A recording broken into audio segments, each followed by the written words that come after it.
ప్రతి నెల రాష్ట్ర ప్రభుత్వానికి 18,000 నుంచి 18,500 కోట్ల రూపాయల ఆదాయం ఉంది. ప్రతి నెల రాష్ట్ర ప్రభుత్వానికి 18,000 నుంచి 18,500 కోట్ల రూపాయల ఆదాయం ఉంది. ఓ నెల 200 ఎక్కువ 200 తక్కువ, ఇది ప్రతి నెల ఆదాయం.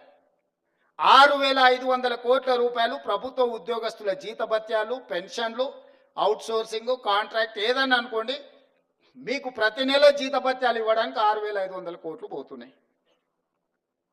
ఇంకొక 6,500 కోట్లు అయ్యగారు చేసిన అప్పులకు తప్పులకు ప్రతి నెల 10 తారీఖు లోపల కట్టాల్సి వస్తుంది. 7 లక్షల కోట్ల అప్పులు చేసిండు, కాళేశ్వరం లాంటి తప్పులు చేసిండు. ఈ రెండింటి కలిపి, ఈ అప్పులకు తప్పులకు కలిపి, ఇష్టం ఉన్నా లేకపోయినా, నాకు నచ్చినా నచ్చకపోయినా ఆయన నాకు ఇచ్చిన నజరానా ఏందయ్యా అంటే ప్రతి నెల 6,500 కోట్ల రూపాయలు నేను అప్పులోకి కట్టాల్సిందే. నేను ఒక పూట ఉపాసం పండినా బ్యాంకులో, రిజర్వ్ బ్యాంకులో పడగానే వాళ్ళే గుంజుకుంటారు, నన్ను అడగను కూడా అడగరు. ఇది ఒక డబ్బాన ఆదాయం. ఇందులో ప్రతి రూపాయి పడంగానే 1 తారీఖు నుంచి 10 తారీఖు లోపల ఈ అప్పులు ఇచ్చిన బ్యాంకులు, రిజర్వ్ బ్యాంకు నుంచి అటే తీసుకొని పోతారు. 6,500 అటు పోయినాయి. మీరు మా బంధువులు, ఆత్మబంధువులు కాబట్టి 6,500 కోట్లు మీ ఉద్యోగస్తులకు ఇస్తున్నా. 13,000 కోట్ల రూపాయలు అయిపోయినాయి. ఇక నా దగ్గర ఎంత మిగిలిందా అంటే 5,000 నుంచి 5,500 కోట్లు. ఇక నేను మిమ్మల్ని అడుగుతున్నా, ఈ 5,000 నుంచి 5,500 కోట్లల్లా షాదీ ముబారక్, కళ్యాణ లక్ష్మి, పెన్షను, రైతు రుణమాఫీ, రైతు భరోసా, ఇట్లా 25-30 ప్రభుత్వ సంక్షేమ పథకాలు ఉన్నాయి. ఇవి కాకుండా అర్ధాంతరంగా ఆగిపోయిన కాళేశ్వరం కట్టాలి, కూలిపోయిన శ్రీశైలం లెఫ్ట్ బ్యాంక్ కెనాల్ని కట్టాలి, పాలమూరు రంగారెడ్డి ఎత్తిపోతలు కట్టాలి, రీజనల్ రింగ్ రోడ్కు నిధులు ఇవ్వాలి. ఈ రాష్ట్రంలో ఏం అభివృద్ధి చేయాలన్నా కూడా ఇందులో నుంచే తీయాలి. ఇక నాకున్న వెసులుబాటు 5,000 నుంచి 5,500 కోట్లు. నేను ఇచ్చిన గ్యారంటీలు కానీ, అంతకుముందు నుంచి వచ్చిన వారసత్వం కానీ,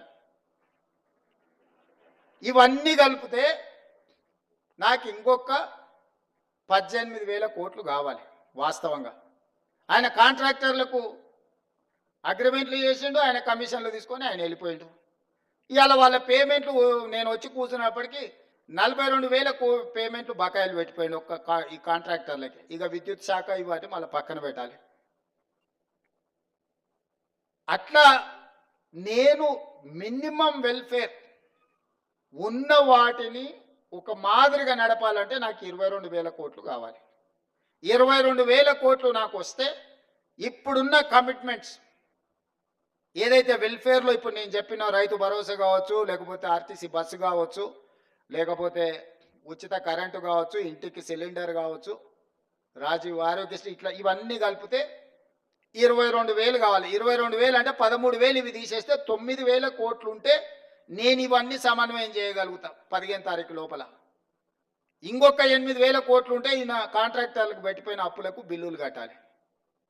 ఆ బిల్లులు పక్కన పెట్టినా కూడా 9,000 కావాలి. 9,000కు నాకు 5,500 ఉన్నాయి. అందుకే ఓ నెల ఆశా వర్కర్లకు పెండింగ్ పెడితే, ఓ రోజు అంగన్వాడీ వర్కర్లకు పెండింగ్ పెడితే, ఓ రోజు షాదీ ముబారక్ పెండింగ్ పెడితే, ఓ రోజు కళ్యాణ లక్ష్మి పెండింగ్ పెడితే, అంటే ఓ నెల పాల పైసలు ఇచ్చి ఇంటికి రాయిపి, ఓ నెల ఇంటికి రాయి ఇచ్చేసి పిల్లల ఫీజులు బకాయిలు పెట్టి, పిల్లల ఫీజులు ఒక నెల కట్టి, ఇట్లా రొటేషన్ చేసే పనే జరుగుతుంది.